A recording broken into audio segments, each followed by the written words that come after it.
Bharat rising के brand new podcast में आप सभी का स्वागत है। आज जिस टॉपिक के ऊपर हम बात करने वाले हैं वो बहुत चर्चा में है, जैसे हम ट्विटर की लैंग्वेज में कहते हैं, बहुत ट्रेंडिंग है और बहुत सारे लोग इस सिचुएशन के बारे में जानते हैं, लेकिन उनको पता नहीं है कि इसके पीछे क्या हो रहा है। मैं बात कर रहा हूँ फार्मर्स प्रोटेस्ट की। तो आज हम अंडरस्टैंड करेंगे कि ये फार्मर्स प्रोटेस्ट क्यों हो रहा है, इसके पीछे एजेंडा है या नहीं है, ये पंजाब एज अ स्टेट से कैसे रिलेटेड है और पंजाब में रहने वाले लोगों से कैसे रिलेटेड है, इसके पीछे क्या पॉलिटिक्स है, हम सब अंडरस्टैंड करेंगे। हमारे एक्सपर्ट हमारे सामने। सत्यम, नमस्कार, जय श्री राम। और आज का पॉडकास्ट शुरू करते हैं। नमस्ते रविश, जय श्री राम। नमस्ते, जय श्री राम। आप हमें सबसे पहले क्वेश्चन का जवाब दीजिए, हमें बताइए कि ये फार्मर्स प्रोटेस्ट क्यों हो रहा है। देखिए, जैसे हम जानते हैं अभी ये February 13 को इन्होंने कॉल दिया था टू स्टार्ट द प्रोटेस्ट और 16 फरवरी को भारत बंद का कॉल दिया था, पर वो सक्सेस नहीं रहा। अभी देखेंगे तो 2020 और 21 में प्रोटेस्ट हुआ था, 2020 के एंड में। तो उस समय इनका टारगेट था इन अ वे यूपी इलेक्शन टारगेट था। इस पे एक वीडियो में योगेंद्र यादव खुद बोल रहे कि हमने तो पिच तैयार की थी पर अखिलेश यादव बैटिंग नहीं कर पाए। तो इसका राजनीतिक जुड़ाव है पिछले किसान आंदोलन का और इस बार भी। पिछला मतलब जो 2020-21 में हुआ था, 20-21 में हुआ था, और तभी 2022 में यूपी के इलेक्शंस होने वाले थे। तो अभी वापस फिर जनरल इलेक्शन होने वाले 2024 में। तो जैसे ही पार्लियामेंट सेशन एंड होता है उसके बाद ये आंदोलन शुरू होता है। एक्चुअली अगर किसानों की कुछ वैलिड डिमांड्स है तो जब पार्लियामेंट इन सेशन था तभी उनको एंगेज करना चाहिए था। जैसे ही इन्होंने आंदोलन के लिए अनाउंस किया, गवर्नमेंट ने अपनी तरफ से 3 मिनिस्टर्स को डिस्कशन के लिए भेजा चंडीगढ़ में। इसमें पीयूष गोयल भी इन्वॉल्व है।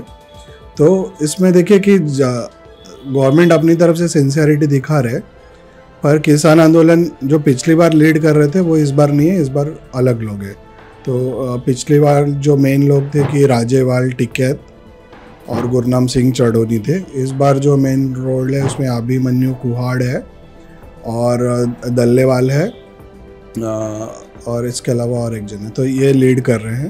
तो ये क्या पंजाबी फार्मर्स हैं, ये पंजाबी जाट फार्मर्स है, क्या ये हरियाणवी फार्मर्स है, ये कौन से भारत के रीजन से बिलोंग करते हैं? जो पहला प्रोटेस्ट हुआ था उसमें पंजाब, हरियाणा, वेस्टर्न यूपी सभी का सपोर्ट था, बट इस बार मोस्टली पंजाब का ही सपोर्ट है। ये रिच फार्मर्स हैं, ये कोई गरीब किसान लोग नहीं है जिनके पास मर्सिडीज बेंज है। हाँ, तो ये रिच फार्मर है जो एक तरीके का रेंट सीकर एटीट्यूड है। रेंट सीकर एटीट्यूड क्या होता है कि मेरे को हर महीने रेंट आ रहा है तो मेरी जो इनकम है वो शुरू रहनी चाहिए और इसकी जिम्मेदारी गवर्नमेंट ले। ये सब मिला के एक आंदोलन इस कारण से ही हो रहा है। ओके। तो इन फार्मर्स के डिमांड्स क्या हैं, इनको क्या चाहिए? क्या जो पहले प्रोटेस्ट हुआ था और अब प्रोटेस्ट हुआ है, क्या दोनों के डिमांड्स सेम है या डिमांड्स डिफरेंट है? थोड़ा हिस्टोरिकली अगर आप हमें बताएं पहले प्रोटेस्ट के बारे में, वो डिमांड्स क्या थे और आज के डिमांड्स क्या है?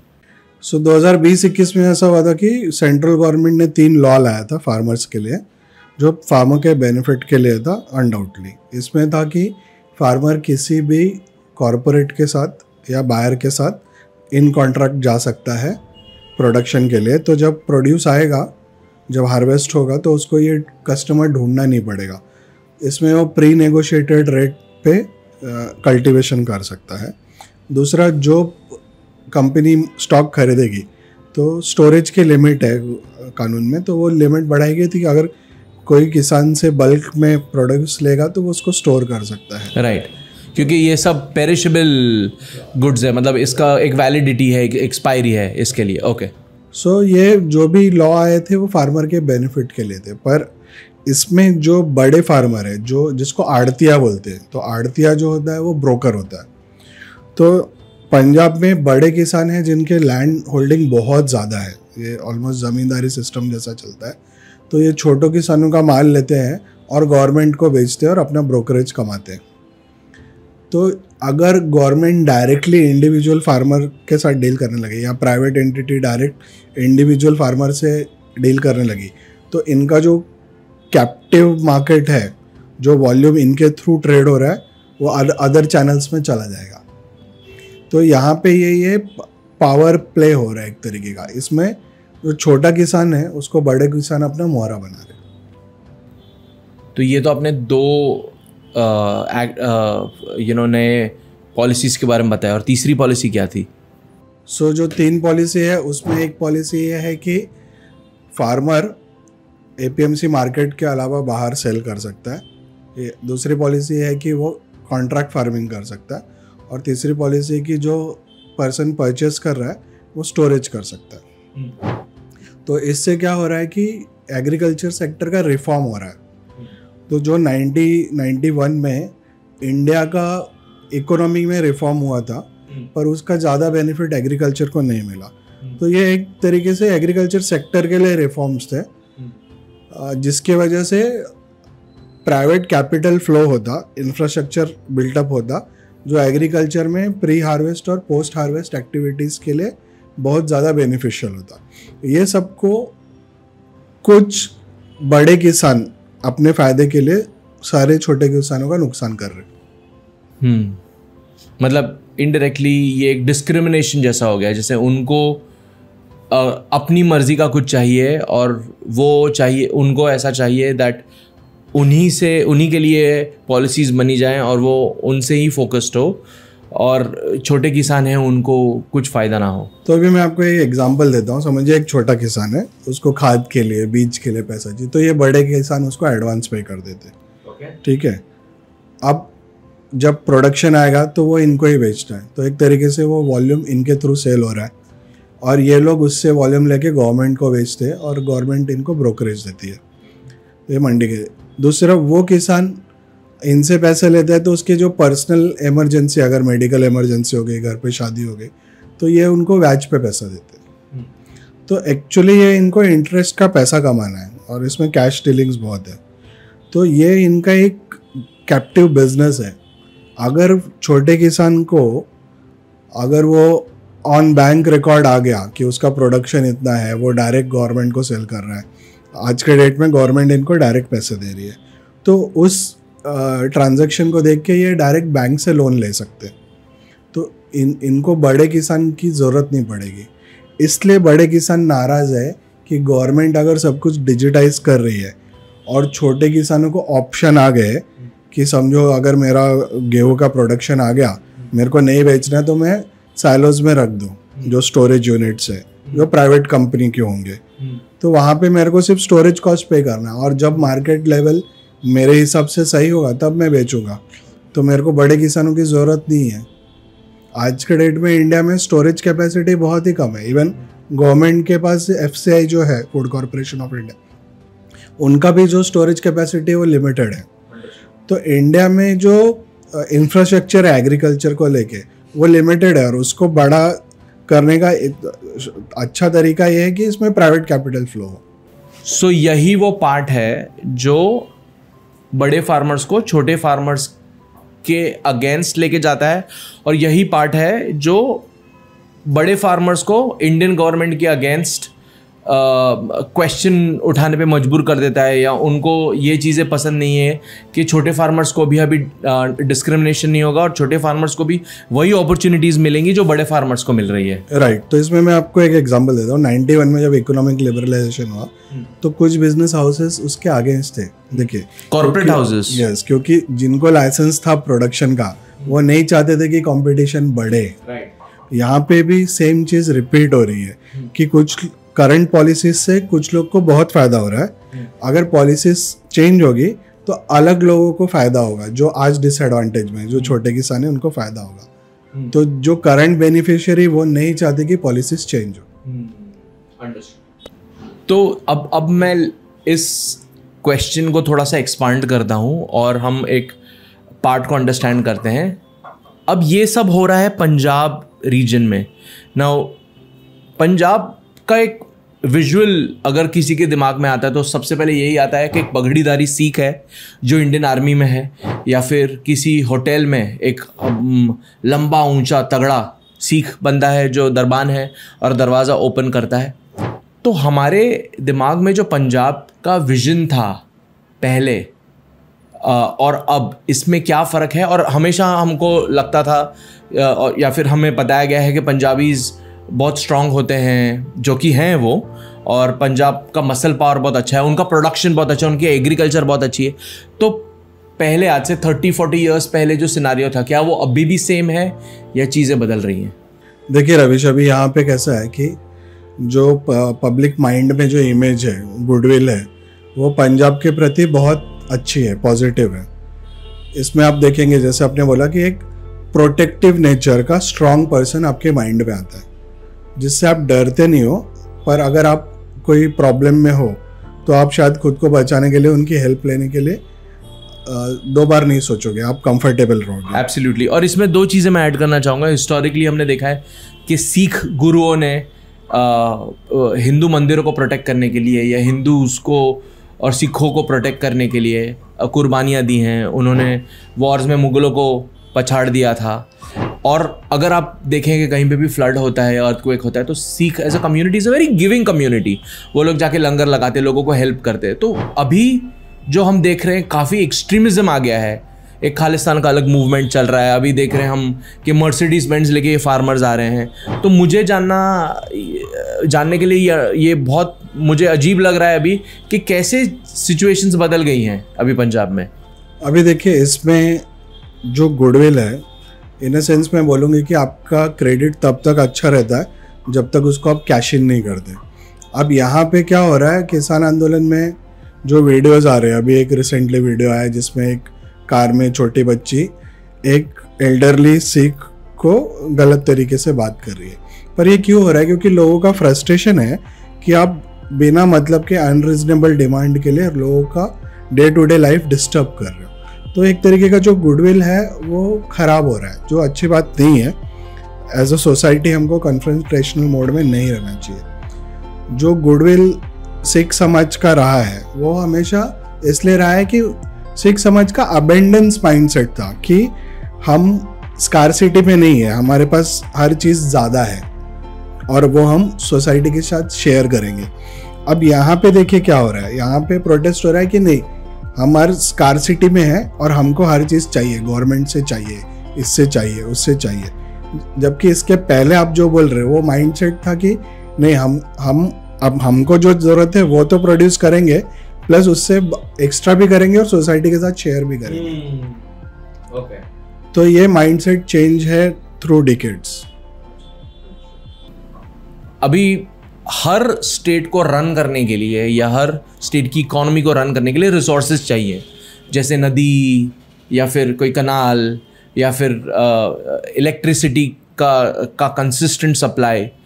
तो ऐसा पंजाब में रिसोर्सेज कैसे रहे हैं? बिकॉज वहाँ पे एक ज़माने में बहुत अच्छी फसल हुआ करती थी, हार्वेस्ट बहुत अच्छा होता था पंजाब में। क्या अब भी ऐसा है या पंजाब में ये सिचुएशन में भी चेंज आ गया है?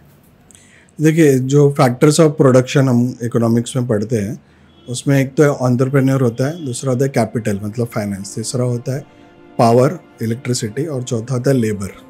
ठीक है, तो ये सब के अलावा एग्रीकल्चर में आपको वाटर रिसोर्स बहुत इम्पोर्टेंट है। तो आप देखेंगे ब्रिटिश टाइम में ही पंजाब में कैनल सिस्टम बने, जिससे रिवर का पानी कैनल में डाल के खेतों तक ले जाया गया। तो वाटर इरिगेशन था। पर जब इंडिया का इंडिपेंडेंस हुआ उसके बाद हमको फूड सप्लाई कम था, फूड शॉर्टेज थी। इंडिया इंपोर्ट करता था यूएसए से वीट, जो कि पुअर क्वालिटी वीट होता था, वो हमको राशन में दिया जाता था। उसके बाद लाल बहादुर शास्त्री जी ने जय जवान जय किसान का नारा दिया। फिर वाइट रेवोल्यूशन मिल्क के लिए हुआ, ग्रीन रेवोल्यूशन फूड प्रोडक्शन में हुआ, जो इंदिरा गांधी के टाइम में हुआ 1967 ऑनवर्ड्स। तो इस टाइम में एक साइंटिस्ट थे नॉर्मन बर्लॉ, उनका था डॉर्फ वैरायटी, मतलब प्लांट की हाइट छोटी होती है बट हाई यील्ड वैरायटी, उसमें गेहूं का प्रोडक्शन ज़्यादा होता है, उसको बर्लो वीट बोलते हैं। इसके लिए उनको नोबेल पुरस्कार भी मिला था। बर्लो वीट? हाँ, तो ये उनका सरनेम बर्लो है। उसके बाद इंडिया में जो एग्रीकल्चर साइंटिस्ट थे MS स्वामीनाथन, वो इसको लीड कर रहे थे ग्रीन रेवोल्यूशन को। और ये पंजाब और हरियाणा बेल्ट, जैसे भाखड़ा नंगल डैम बना तो और हरियाणा में भी कनाल आए पोस्ट इंडिपेंडेंस में, तो ये पूरा एरिया सेलेक्ट किया गया गेहूँ और चावल के प्रोडक्शन के लिए, ताकि इंडिया सेल्फ सफिशिएंट हो सके। तो फिर इनके पास वाटर रिसोर्सेज थे, इसलिए ये एरिया सेलेक्ट किया गया फॉर फूड प्रोडक्शन। तो अब इसमें देखिए कि इंडिया का इकोनॉमिक लिबरलाइजेशन होता है 1991 में, बट 60s के एंड में पंजाब को लीड मिल जाता है क्योंकि एग्रीकल्चर पे बड़ा फोकस और रिफॉर्म आने लगता है। यहाँ से इनकी इकोनॉमी बहुत ऊपर जाती है और 80s तक पंजाब की economy despite being small state India के थर्ड इकोनॉमी थी, थर्ड लार्जेस्ट स्टेट वाइज में थी। अब इसमें क्या हो गया कि वाटर जो रिसोर्स है, अब ये कंटिन्यू एग्रीकल्चर पे ही फोकस रहा पंजाब स्टेट का इकोनॉमी, और कैनाल सिस्टम से शुरू हुआ था, फिर बाद में ट्यूबवेल आ गए, तो इलेक्ट्रिसिटी के थ्रू ग्राउंड वाटर पुल करके खेती होने लगा। तो ग्राउंड वाटर से गेहूं का खेती करना ठीक है, पर चावल का अगर खेती करना है तो बहुत पानी लगता है। उसके वजह क्या हुआ है कि वाटर लेवल डिप्लीट होने लगा। तो आज के डेट में 80% एरिया ऑफ पंजाब में वाटर लेवल 100 मीटर के बिलो चला गया। तो अभी ऐसा माना जा रहा है कि अगर अगले 20 साल में यही कंटिन्यूड रहा तो वाटर लेवल 100 मीटर से 300 मीटर चला जाएगा। 300 मीटर मतलब 1000 फीट। अगर उस लेवल पे जाता है तो वहाँ पे वाटर हेवी होता है और वहाँ पे फिर आपको आर्सेनिक, लेड या हेवी मेटल आने चालू हो जाएंगे, जो फिर वो पानी पीने के लिए भी ठीक नहीं है और एग्रीकल्चर के लिए भी ठीक नहीं है। तो सत्यम, एग्रीकल्चर एक ऐसा जोन या फिर रीजन है जहाँ पर पंजाब एज अ गवर्नमेंट ने डेकेड से अच्छा परफॉर्म किया है।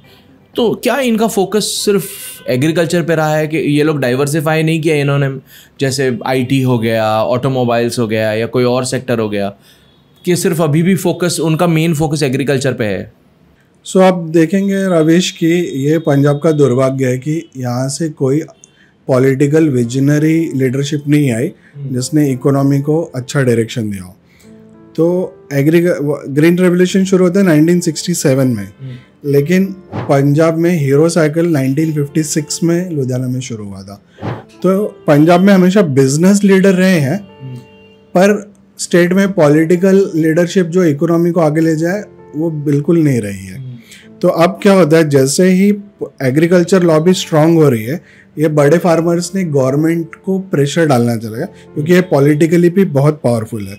तो इन्होंने क्या किया, गवर्नमेंट को बोला फ्री बिजली। तो एग्रीकल्चर में के वजह इलेक्ट्रिसिटी डिपार्टमेंट जो पंजाब का हमेशा डेफिसिट में, बहुत बड़े घाटे में ही रहता है, और वाटर सप्लाई का भी अभी लेवल नीचे जा रहा है। प्लस लॉ एंड ऑर्डर बहुत स्मूथ नहीं है, हमेशा कंटिन्यूस प्रॉब्लम रहे हुए हैं।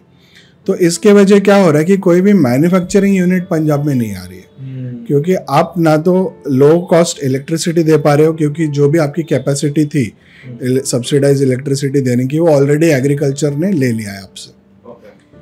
Plus law and order condition ठीक नहीं है, तो मैन्युफैक्चरिंग आपके यहाँ आएगा ही नहीं।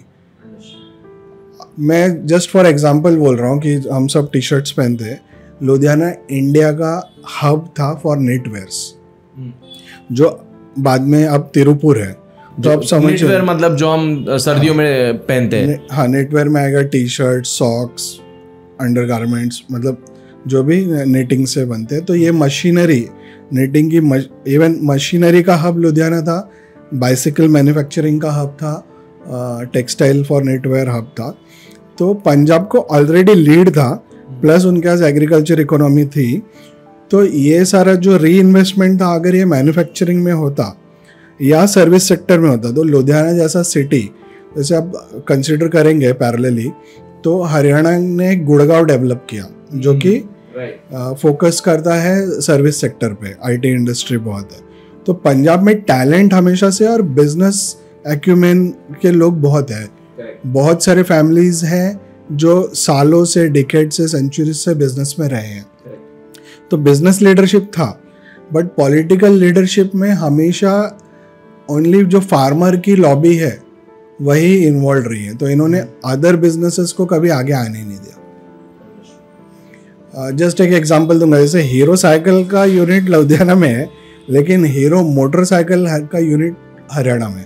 ओके, पास ही में, इतना दूर भी नहीं। हाँ, पास में ही है, और फैमिली बिलोंग्स टू पंजाब, तो अगर पंजाब के बिजनेसमैन पंजाब में इन्वेस्ट नहीं करेंगे या आप उनको ऐसा माहौल नहीं देंगे कि जहाँ पे लॉ एंड ऑर्डर ठीक हो, जहाँ पे लेबर और इलेक्ट्रिसिटी का अवेलेबिलिटी हो, तो जो इन्वेस्टर है वो कहीं और इन्वेस्ट करेगा। जैसे एक एग्जांपल ये हो गया दैट किर्लोस्कर है महाराष्ट्रियन, बट अगर महाराष्ट्र को में कुछ नहीं कर रहे हैं तो इट डजंट वर्क आउट। जैसे हो गया अडानी, अगर वो गुजरात के लिए गुजराती हो के अगर वो कुछ गुजरात के लिए नहीं कर रहे हैं तो वो गुजरात एज अ स्टेट को सपोर्ट नहीं कर रहे हैं। सो ये तो वैसा ही हो गया फिर। सो इन अ सेंस ऑटोमोबाइल सेक्टर आप इंडिया में देखेंगे तो एक बड़ा बेस है तमिलनाडु, और दूसरा बड़ा बेस है महाराष्ट्र, और तीसरा बड़ा बेस मोदी जी ने के टाइम क्रिएट हुआ गुजरात में। पर ये तीनों से भी पहले हीरो जो था वो पंजाब को बिलोंग कर रहा था, हीरो ग्रुप। तो अगर पंजाब अगर ऑटोमोबाइल में लीड लेता तो आज के डेट में वो सारे स्टेट्स के बजाय ये लीड में होते। तो सत्यम, पंजाब की इकोनॉमी को कैसे रिवाइव कर सकते हैं? आपके पास ऐसे कोई सजेशंस है जिससे पंजाब ऐसे गवर्नमेंट को ये वीडियो या ये मैसेज पहुंच जाए, ऐसा कुछ कर सकते हैं वो जिससे पंजाब की इकोनॉमी को रिवाइव किया जा सकता है? देखिए, अभी आज के डेट में इंडिया का जो एग्रीकल्चर जीडीपी रेशो है, शेयर है, वो 15% है, लेकिन पंजाब का एग्रीकल्चर शेयर है 25%, which is much much higher than India का share. So just to understand, Bharat के जीडीपी में एग्रीकल्चर का 15% का योगदान है। Yes. वहीं पंजाब की जीडीपी में एग्रीकल्चर का 25% का योगदान है। राइट। तो इससे यही पता चलता है कि पंजाब में अदर सेक्टर्स इग्नोर्ड है या पंजाब उसमें अंडर परफॉर्म कर रहा है। तो पंजाब को सर्विस सेक्टर और मैन्युफैक्चरिंग को बढ़ावा देना चाहिए। तो अगर आप देखेंगे पंजाब दिल्ली टू मुंबई जो फ्रेट कॉरिडोर है, जो बाय रोड और बाय रेलवे है, पंजाब वहाँ से इजीली कनेक्ट कर सकता है। और पंजाब जो ईस्ट वेस्ट फ्रेट कॉरिडोर है, जो दिल्ली टू कोलकाता है, वहाँ भी इजीली कनेक्ट कर सकता है। तो अगर मैन्युफैक्चरिंग पंजाब में होती है तो Punjab can easily access in less than 24 hours, it can reach to the all important ports. Mumbai में पहुंच सकते हैं, गुजरात मुंद्रा में पहुंच सकते हैं और कोलकाता में भी पहुंच सकते हैं। तो यहाँ पे सबसे बड़ा चैलेंज है लॉ एंड ऑर्डर। जब तक आपका लॉ एंड ऑर्डर ठीक नहीं होगा, गैंग वॉर्स हमेशा नॉर्मल चीज़ हो गए हैं पंजाब में। तो एक्चुअली अगर आप देखेंगे तो हमारे जो वेब सीरीज़ है इसमें हमेशा यूपी बिहार को गैंग वॉर लैंड देखा जाता है, but in reality gang Wars जो है, पॉलिटिकल वायलेंस और गैंग वॉर्स, ये है केरला, वेस्ट बंगाल और पंजाब में। ये सिद्धू मूसेवाला की डेथ एक एग्जांपल है, उसका मर्डर हुआ था। राइट। सो गन कल्चर बहुत ज़्यादा है, ड्रग कल्चर भी है। हाँ, तो अभी अब अगर पॉप म्यूज़िक में जाएंगे तो हम पुराने, जब हम छोटे थे तो आप देखेंगे कि दलेर मेहंदी के सॉन्ग थे, गुरदास मान, तो इनके जो लिरिक्स थे वो किस तरीके थे। और अब जो लिरिक्स आ रहे हैं इसमें हमेशा गन है, ड्रग्स है, कार्स है, थोड़ा एंटी इंडिया एजेंडा भी है। तो इसमें कैसा है कि एक सुपीरियरिटी कॉम्प्लेक्स तरीके का चीज़ है कि अरे मैं तो ऐसा बड़ा हूँ, तो मैं तो इसको मार दूंगा, मैं तो इसको फोड़ दूंगा, ये तरीका है। तो कोई जेन्युइन सिंसियर लीडरशिप पंजाब में अगर आती है, पॉलिटिकल लीडरशिप जो पंजाब के इकोनॉमी को रिवाइव करे, तो उनको सबसे पहले लॉ एंड ऑर्डर पे काम करना पड़ेगा। और अगर लॉ एंड ऑर्डर ठीक होता है तो इजीली इन्वेस्टमेंट आएगा, क्योंकि with in Punjab business families बहुत है। जस्ट फॉर एग्जांपल मैं बोलता हूँ कि भाविश अग्रवाल जो ओला के फाउंडर है और दीपेंद्र गोयल जो जोमेटो के फाउंडर है, दोनों का बर्थ प्लेस पंजाब में ही है। तो पंजाब में बिजनेस फैमिलीज बहुत है जो पंजाब के इकोनॉमी को रिवाइव कर सकती है। पर पंजाब में बिजनेसेस को प्रोटेक्ट करने के लिए लॉ एंड ऑर्डर ठीक होना ज़रूरी है। दूसरा, अगर पंजाब में एग्रीकल्चर को लॉन्ग टर्म सर्वाइव करना है तो उनको चावल की खेती कमर्शियल बेसिस इमिडिएटली बंद करना पड़ेगा, वरना उनके पास पानी नहीं रहेगा। जैसे वाटर लेवल कम हो जाएगा वैसे वैसे ज़मीन की सैलिनिटी बढ़ेगी, तो उनका जो प्रोडक्शन है वो कम हो जाएगा और जो ज़मीन है वो उसका फर्टिलिटी लो होते जाएगा। तो अब क्या हो रहा है यहाँ पे, ये जो प्रॉब्लम है, समझो आपके with in family financial issues है, लेकिन मैं एज अ फैमिली हेड या पॉलिटिकल लीडरशिप हेड मैं बोल दूंगा कि जो प्रॉब्लम है ना, ये तुम्हारे चाचा मामा काका के वजह है। तो आपको क्या करोगे, आप बाहर फाइट करने लगा दोगे और जो एक्चुअल प्रॉब्लम है उससे फोकस हट गया, वो सॉल्व ही नहीं हो रहा है। तो पंजाब के केस में भी यही हो रहा है कि पंजाब में जो जो प्रॉब्लम है, जैसे एग्रीकल्चर में पानी नहीं है, मैन्युफैक्चरिंग नहीं है, लॉ एंड ऑर्डर का प्रॉब्लम है, गन कल्चर है, ड्रग्स कल्चर है, और अभी बहुत ही रैपिड पेस पे क्रिश्चियन कन्वर्जन चल रहा है। जैसे फॉर एग्जांपल लुधियाना में इंडिया का सबसे बड़ा चर्च बन रहा है। तो ये सब प्रॉब्लम है, लेकिन यहाँ का पॉलिटिकल लीडरशिप क्या बोल रहा है, अरे दिल्ली से आपको पैसा नहीं मिल रहा है, अरे दिल्ली से आपको पावर नहीं मिल रहा है, अरे दिल्ली से आपको पानी नहीं मिल रहा है। तो ये जो है प्रॉब्लम को एक्सटर्नलाइज करना बोलते हैं कि जो वोटर है, जो सिटीजन नागरिक है आपके, उनका ध्यान रियल प्रॉब्लम से हट के एक बाहर का एनिमी आप क्रिएट कर दो और फिर आप बोलते हो जब तक ये एनिमी नहीं सुधरेगा या नहीं हटेगा तब तक आपकी प्रॉब्लम सॉल्व नहीं होगी। पर इन रियलिटी आपको एक तरीके का लाइफस्टाइल डिजीज है, समझो आपको डायबिटीज़ है, तो एक तरीके से पंजाब इकोनॉमी को डायबिटीज़ हो गया। जब तक वो अपना लाइफस्टाइल चेंज नहीं करेंगे, उनकी प्रॉब्लम सॉल्व नहीं होगी। तो सत्यम, बहुत कुछ आपने शेयर किया है कि क्यों पंजाब की सिचुएशन ऐसी है, पहले कैसी थी, कैसे पंजाब की इकॉनमी को रिवाइव किया जा सकता है, और आपने फार्मर्स प्रोटेस्ट से रिलेटेड बहुत सारे इंसाइट्स दिए हैं। आज का पॉडकास्ट कंक्लूड करने के लिए अगर आप कुछ बताना चाहेंगे तो वो क्या होगा? रवीश, देखिए, ये जो आंदोलन है इसके पॉलिटिकल होने के बहुत ज़्यादा कारण हैं। जैसे 2024 में जनरल इलेक्शन है, तो इसमें जो आप पार्टी है, कांग्रेस पार्टी है, वो चाहती है कि पंजाब में उनको ज़्यादा सीट मिले। तो आप और कांग्रेस का आपस में जो कंपटीशन है फॉर गेटिंग मेजॉरिटी सीट्स, इसके लिए भी वो इनको सपोर्ट कर सकते हैं। इसके अलावा यूएसए गवर्नमेंट नहीं चाहती कि इंडिया में नेशनलिस्टिक गवर्नमेंट आगे बढ़े। तो जब से इंडिया ने रशिया से को सपोर्ट किया या उनसे ऑयल लेना कंटिन्यू रखा, तब से यूएस के ईगो को भी धक्का लगा है। तो उनको किसी भी कंट्री में नेशनलिस्टिक गवर्नमेंट नहीं चाहिए होती है। वो चाहते कि यूएसए जो बोले वैसे ही काम हो। तो यहाँ पे यूएसए लॉबी भी इजीली दिख रही है, और जहाँ भी इंडिया के खिलाफ कुछ होता है वहाँ चाइना लॉबी भी सक्रिय होती है। मतलब इसमें अमेरिका और चाइना का हाथ हो सकता है? हाँ, क्योंकि उनका भी इंटरेस्ट यही है कि नेशनलिस्टिक गवर्नमेंट जाए और इसके बजाय कोई मिलीजुली सरकार आए जिसको वो इन्फ्लुएंस कर सके। अंडरस्टूड। सो आप देखेंगे ये प्रोटेस्ट में जो मेन 3 लीडरशिप है, उसमें दल्लेवाल का वीडियो आया है जिसमें बोल रहे कि राम मंदिर बनने के बाद मोदी का ग्राफ बहुत ऊपर चला गया, इसको हमको नीचे लाना है।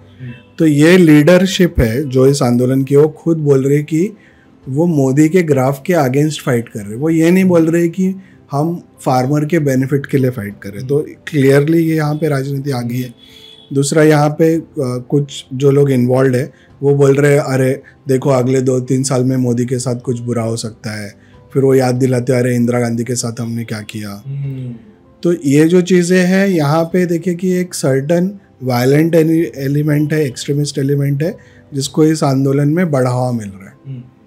तो एक्चुअली देखें तो पंजाब अगर सिंसियरली और जेन्युइनली अपनी इकोनॉमी को सुधारने के बजाय प्रॉब्लम को एक्सटर्नलाइज करके दिल्ली को एज अ थ्रेट शो करके अगर ये एक तरीके का जो फ्रिक्शन क्रिएट करेंगे तो यहाँ से कोई सॉल्यूशन नहीं मिलेगा। तो बजाय इसके कि ये खालिस्तानी तत्वों को बढ़ावा देने या पॉलिटिक्स में मोदी को नीचे लाने के बजाय अगर अपने एग्रीकल्चर, मैन्युफैक्चरिंग, सर्विस सेक्टर पे ध्यान दे तो वहाँ जब इकोनॉमी आगे बढ़ेगी तो सभी को बेनिफिट होगा। So thank you Satyam for sharing all the insights for today. बहुत ही इंटरेस्टिंग पॉडकास्ट था और इतनी सारी चीज़ें पंजाब एज ए स्टेट के बारे में जो मुझे नहीं पता थी, जो आज पता चली हैं और हमारे दर्शकों को भी पता चल जाएंगी आज के बाद। So thank you so much for sharing that. तो आज का पॉडकास्ट हमारा फार्मर्स प्रोटेस्ट से रिलेटेड था। तो क्या आपको लगता है कि इसमें एक पॉलिटिकल एजेंडा है? क्या आपको लगता है भारत की कुछ पॉलिटिकल पार्टीज इनमें इन्वॉल्व है? क्या आपको लगता है कि अमेरिका और चाइना इसमें इन्वॉल्व है? आपका पॉइंट ऑफ व्यू हमें कमेंट्स में बताइए और इस वीडियो को पूरे भारत के साथ शेयर कीजिए, क्योंकि हमें कुछ नया करना है और भारत को आगे बढ़ाना है। Thank you for watching Bharat rising और हम अगले हफ्ते मिलते हैं। Thank you, good bye.